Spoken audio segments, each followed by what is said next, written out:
and welcome to Heathen Moments.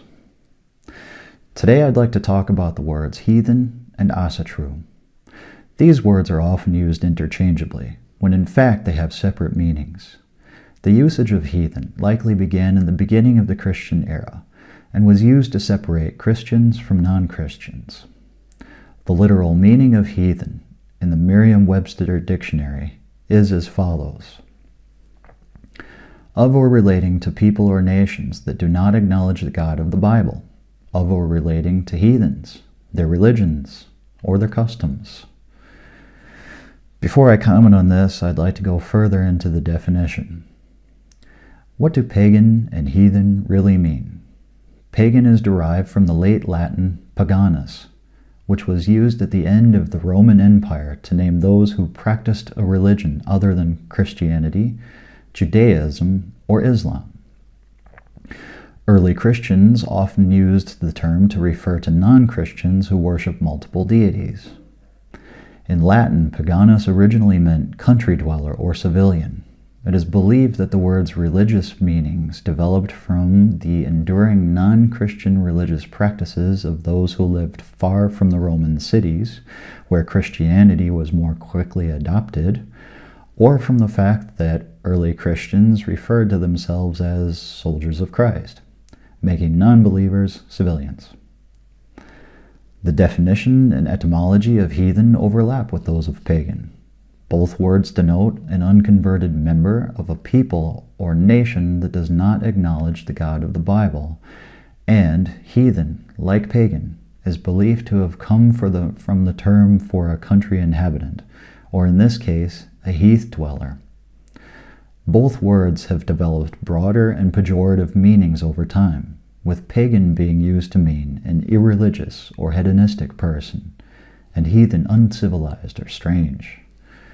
But their original meanings are still in use. While I tend to disagree that the modern usage of heathen and pagan by this definition still carry exactly the same meaning, we can see that heathen or pagan mean nearly the same thing and could in fact be used interchangeably.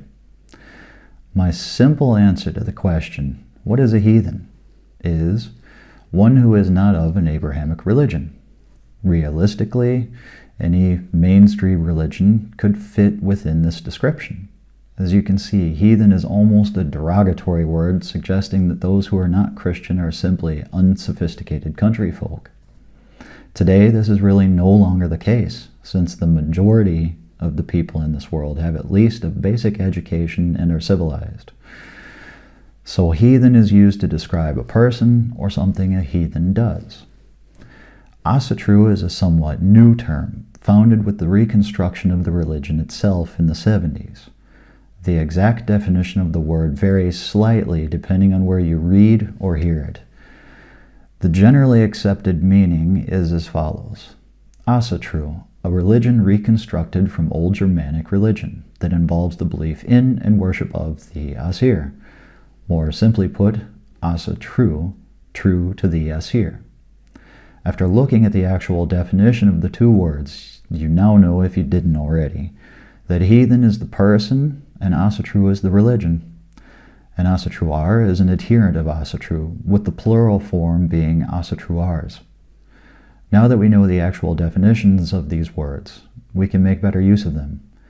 I don't mean you need to go around correcting everybody's misusage of the words. When asked about my religion, I say I'm heathen. Usually this requires further explanation, and that's when I say I'm an Asatruar. Here in Germany, I tend to answer this question a bit differently, since at least in the region I live in, heathen is another word for atheist. I go for a more extravagant answer like, I'm a traditional heathen. All of these answers usually leave the asker the question with a question mark on their face. That's when I begin listing a few of the Asir gods, and that usually does the trick. I hope you've gained some clarity through this video, or at least enjoyed my perspective on the subject. I hope you've enjoyed this episode of Heathen Moments, and until next time, Skull.